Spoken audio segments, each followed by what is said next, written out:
Bom, a gente já está no início de 2026, mais especificamente agora em fevereiro, o que significa que o ano legislativo anterior já está bem consolidado, né? Com certeza, é a hora da verdade para a política regional. Pois é, e para quem acompanha os desdobramentos da gestão pública, esse é aquele momento ideal do ano para olhar pelo retrovisor.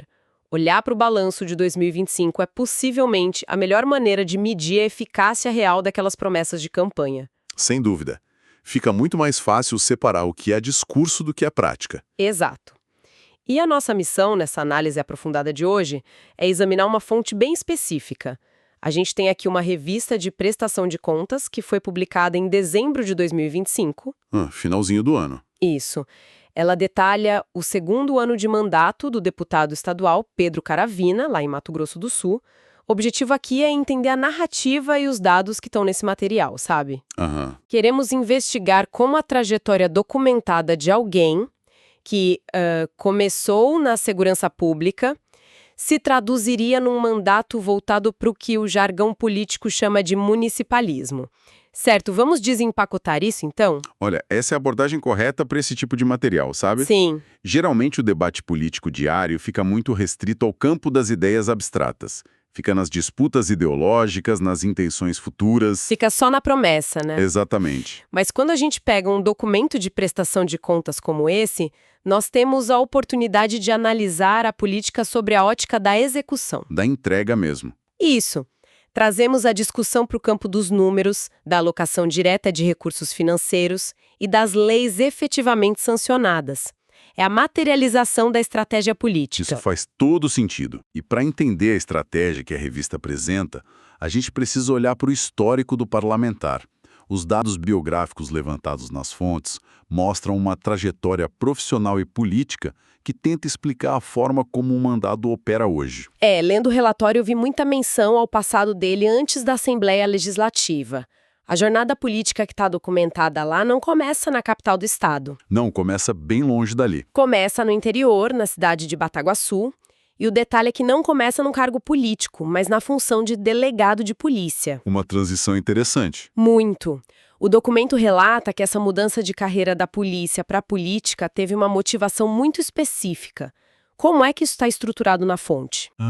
A narrativa apresentada no documento constrói uma relação de causa e efeito bem clara.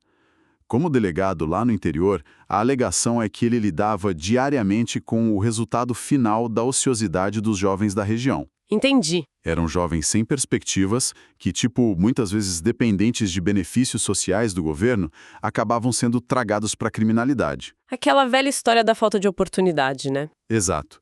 A tese apresentada é que o trabalho policial de apenas prender ficava enxugando gelo, não resolvia a raiz do problema social. Porque o crime já tinha acontecido. Perfeito. Então a ida para a disputa da prefeitura municipal teria sido uma tentativa de atuar antes do crime acontecer. A ideia era incrementar políticas públicas que pudessem inserir esses jovens num ciclo produtivo, transformar o que era despesa social em cidadão produtivo. E a cronologia que o material traz mostra que ele, de fato, assumiu a prefeitura de Bataguaçu lá em 2013.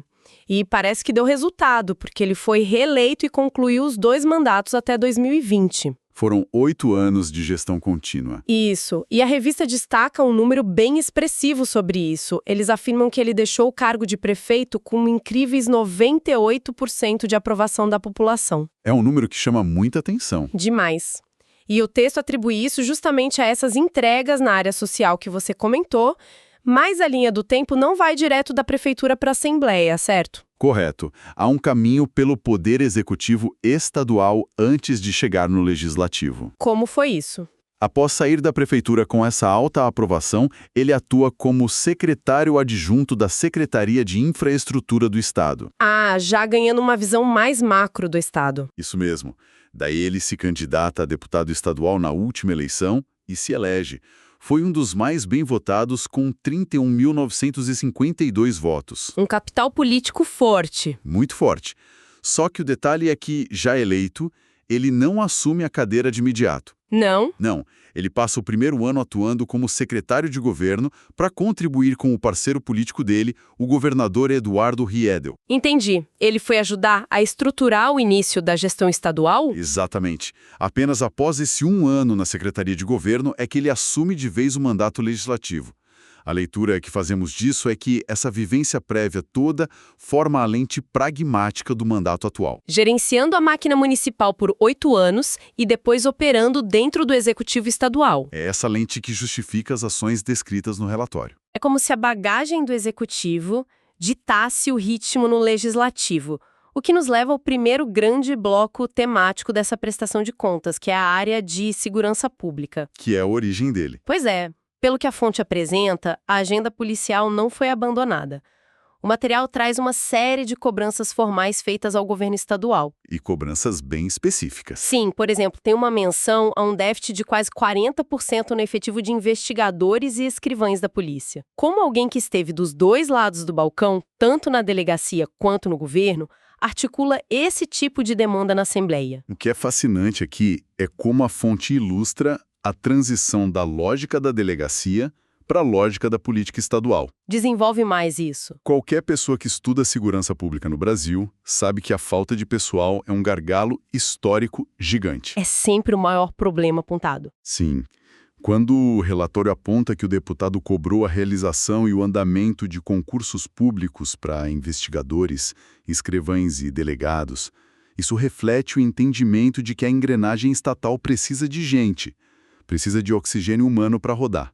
Não adianta só comprar a viatura se não tem quem dirija. Exato.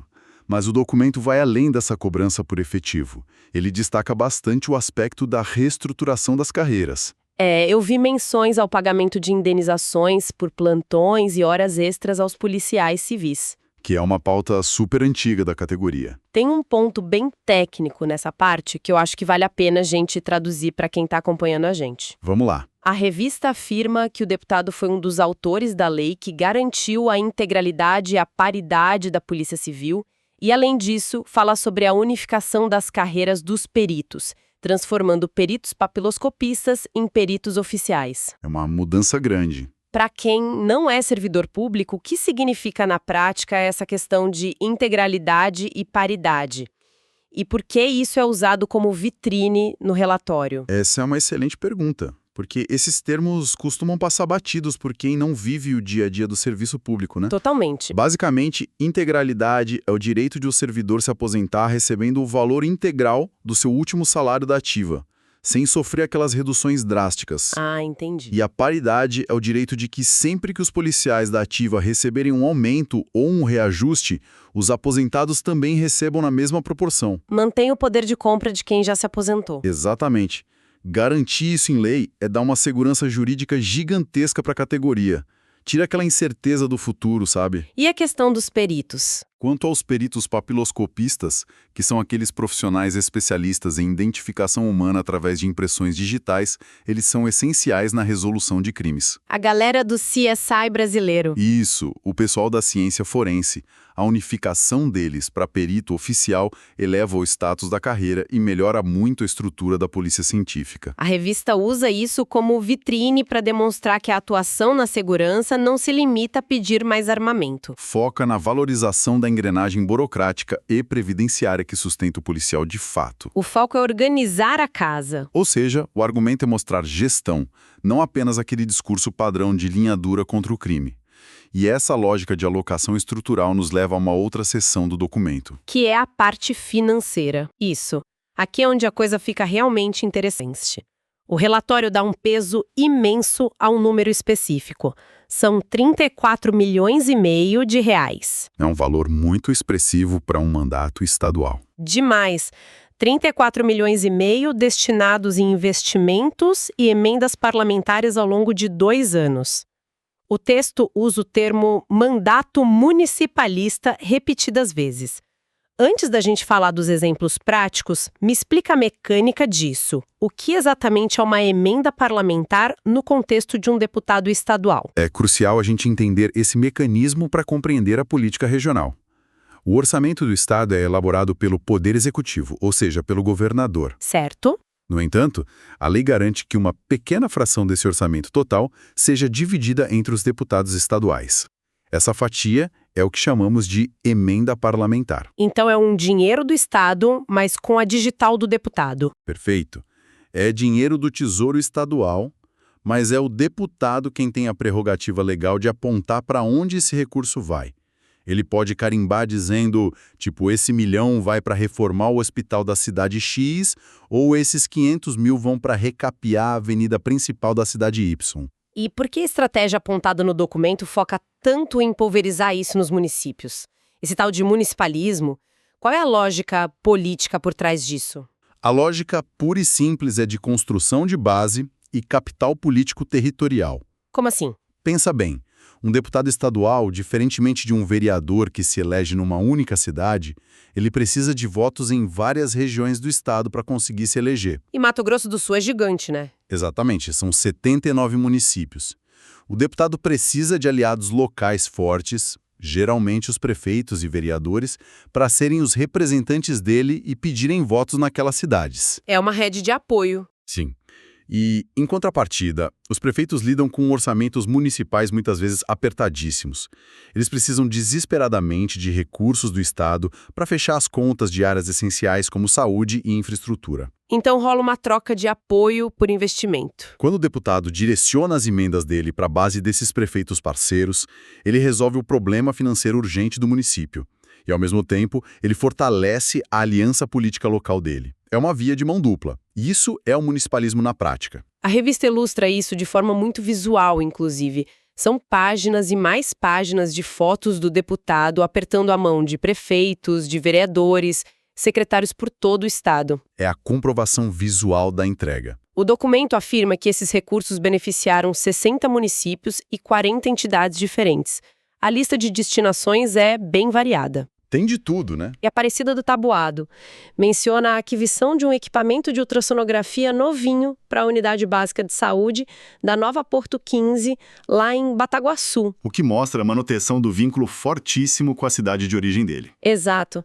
Tem também envio de vans para transporte de pacientes lá em Camapuã, recursos para a saúde em Navirai. Enfim, o relatório argumenta que o deputado usa a experiência de ex-prefeito para discutir e priorizar as demandas com os prefeitos atuais. Principalmente com os prefeitos iniciantes, né? Isso, compartilhando a vivência prática de quem já esteve na cadeira deles. Essa tese do compartilhamento de experiência tenta justificar a eficiência dos gastos. A defesa que o documento faz é que governar de baixo para cima evita o desperdício de dinheiro público. Porque você foca no problema real. Exatamente. A ideia é que o burocrata sentado lá no ar-condicionado na capital muitas vezes não faz ideia de qual é a urgência de uma cidade pequena a 300 quilômetros de distância. Faz todo sentido. Quem sabe onde o sapato aperta é o prefeito. É o prefeito, é a enfermeira do postinho local, é o diretor da escola. A narrativa da prestação de contas é que, ao ouvir de forma participativa essas lideranças e direcionar as emendas de forma cirúrgica, o impacto do recurso na ponta da linha é muito mais rápido e efetivo. Seja para comprar uma ambulância ou um aparelho de raio-x. Resolve o problema do cidadão na hora, foco na melhoria da qualidade de vida das pessoas. Mas a análise dos dados mostra que a relação não se resume só a repasses para prefeitos, viu? O material dedica um espaço super considerável para detalhar a parceria com o executivo estadual, diretamente com o governador Eduardo Riedel. O parceiro inseparável que você mencionou antes. Isso. E há uma transição clara no relatório aqui. A gente passa das emendas diretas para a formulação de leis que tentam impactar o cenário macroeconômico do Estado. O jogo muda de patamar. Muda. Tem uma lei específica aqui que me chamou muita atenção. É a Lei número 6.404, sancionada em maio de 2025. Ah, a Lei do Vale da Celulose. É essa mesma.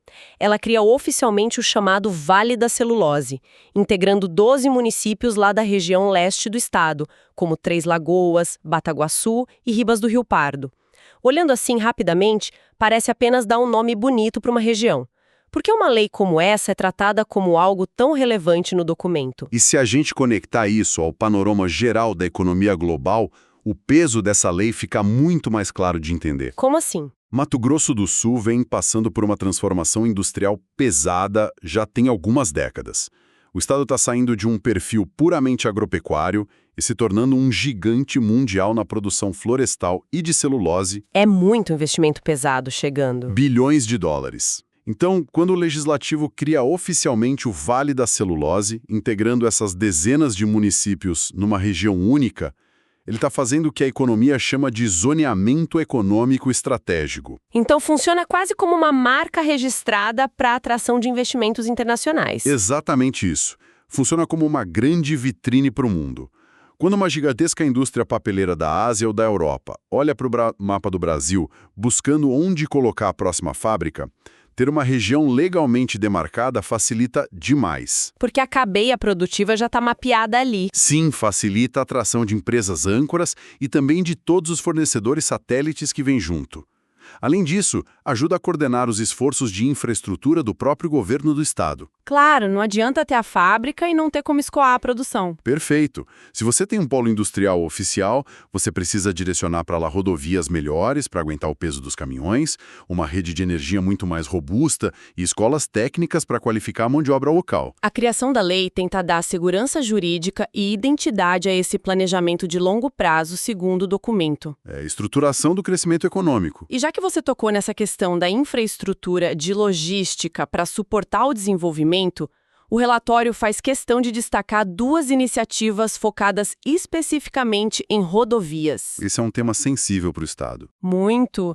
Conhecendo um pouco da geografia de Mato Grosso do Sul, que tem distâncias enormes entre as cidades, atravessando áreas de Pantanal, áreas gigantes de cerrado, a segurança nas estradas é uma pauta de sobrevivência. É o básico para quem viaja por lá. A primeira medida que eles destacam é a Lei 6.377, de 2024, que eles chamam de Lei do Acostamento.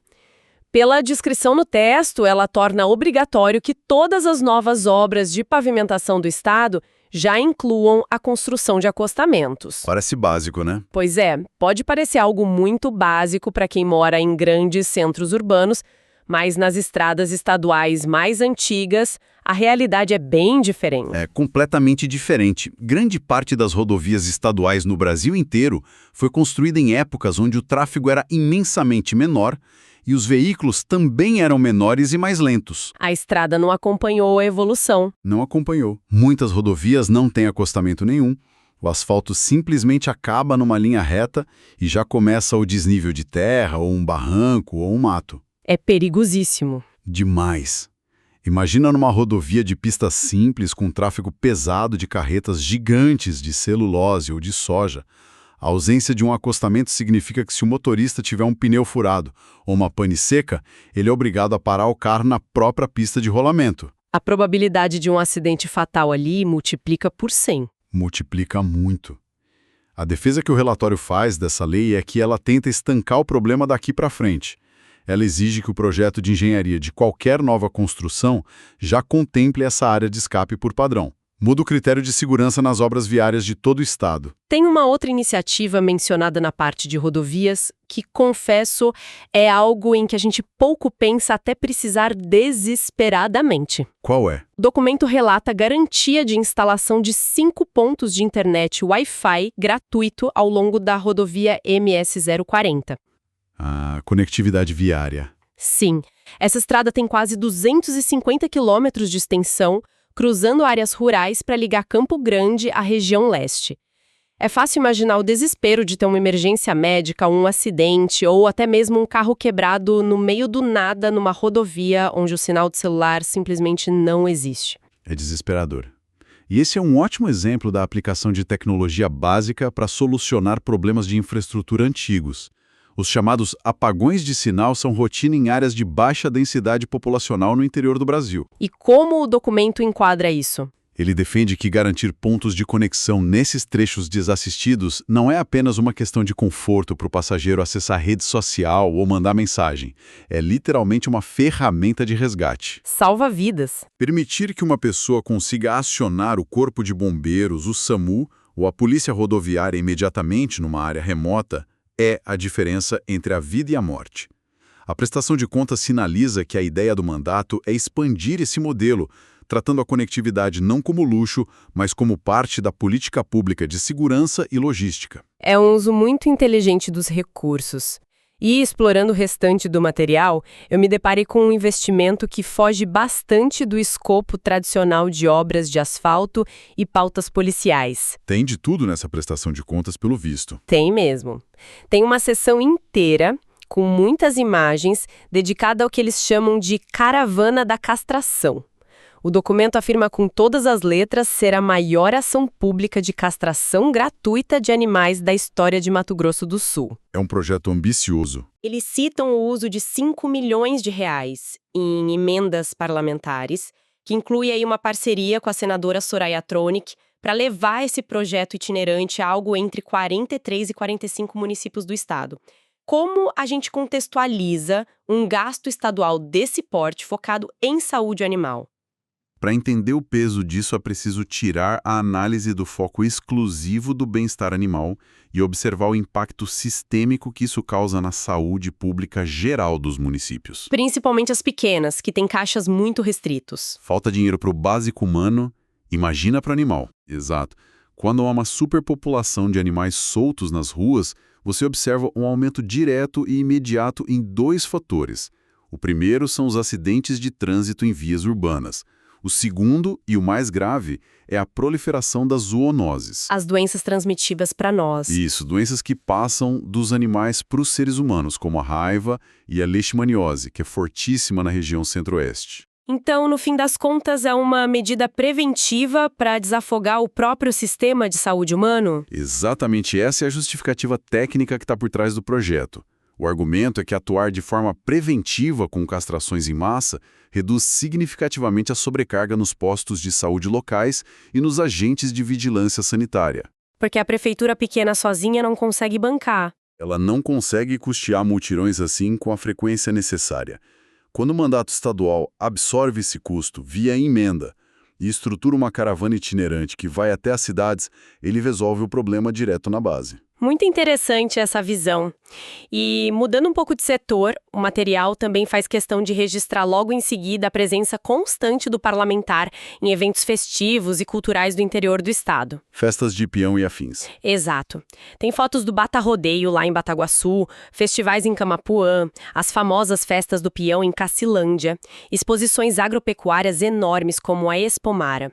O texto argumenta que apoiar financeiramente e institucionalmente essas tradições culturais é uma forma de movimentar a economia dos municípios. O que é um fato, né? Sim, o documento diz que isso gera turismo e fomenta muito o comércio local durante os dias de evento. E além do aspecto econômico, esse ponto ilustra muito bem a manutenção daquela base política que a gente discutiu mais cedo na questão do municipalismo. A presença territorial. Exato.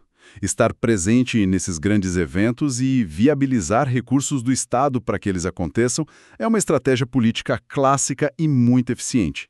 Isso mantém o parlamentar em evidência constante na base eleitoral dele, fortalece os vínculos não só com as lideranças, mas com a população. E sustenta aquele discurso de proximidade, de estar sempre ouvindo as demandas locais fora do ambiente formal, lá do gabinete na Assembleia Legislativa. É a política do corpo a corpo combinada com a entrega de recursos. Então, o que tudo isso significa na prática? Chegando ao fim da leitura desta revista de prestação de contas, a imagem que o documento se esforça para projetar é a de um mandato extremamente focado no pragmatismo. Na resolução de problemas. Isso. A narrativa estruturada nas fontes argumenta que aquela transição de um delegado de polícia no interior para um prefeito de 2 mandatos com altíssima aprovação e, posteriormente, para a atuação como secretário de governo na capital, tudo isso gerou um parlamentar focado na resolução objetiva de demandas na Assembleia Legislativa. O perfil de um solucionador, digamos assim? Perfeito. Seja enviando dinheiro cirurgicamente para o posto de saúde local que está precisando, criando a lei do Vale da Celulose para atrair indústrias, colocando internet Wi-Fi na rodovia deserta ou custeando a castração animal em massa. O foco principal da peça de comunicação é demonstrar essa transformação da experiência e dos recursos em políticas visíveis nas cidades. Olha, essa síntese que você fez traduz muito bem a intenção central do relatório publicado. E a análise dessa documentação nos permite compreender como as carreiras no executivo moldam profundamente a forma como alguém vai legislar depois. Com certeza. Muda a lente. Muda totalmente. Compreender os meandros do orçamento estadual e principalmente as dificuldades diárias das prefeituras acaba direcionando o foco das ações do mandato estadual. E analisar com calma como esse dinheiro público se move e como as leis são justificadas é um exercício essencial para qualquer cidadão ou observador do cenário político. Fica muito mais claro para a audiência o porquê de cada ação. E sabe, mas olha, isso levanta uma questão importante para o nosso debate contemporâneo. Diga. Independentemente das preferências partidárias e de todo aquele barulho constante e polarizado que a gente vê nas discussões ideológicas nas redes sociais hoje em dia, até que ponto a gente deveria focar o debate público inteiramente na métrica das entregas práticas? Uma boa provocação. Imagina só, se o critério principal e absoluto de avaliação de todos os mandatos se tornasse estritamente a capacidade do político de alocar recursos com eficiência e resolver apagões estruturais reais no interior, como isso alteraria a dinâmica das campanhas e o tipo de promessa que vemos no período eleitoral. E elevar muito o nível da cobrança. Com certeza. Uma reflexão muito pertinente para deixarmos com o pessoal que está nos acompanhando hoje. Analisar os documentos oficiais, seguir o rastro do dinheiro público e entender as estratégias reais por trás da criação das leis é a ferramenta mais poderosa que nós temos para interpretar o cenário regional. É o verdadeiro empoderamento do eleitor. Exatamente. Agradecemos a todos que ficaram com a gente neste mergulho nas fontes e nos dados de hoje. Continuem sempre questionando as narrativas, investigando a fundo e, principalmente, lendo nas entrelinhas das prestações de contas. Até a nossa próxima análise.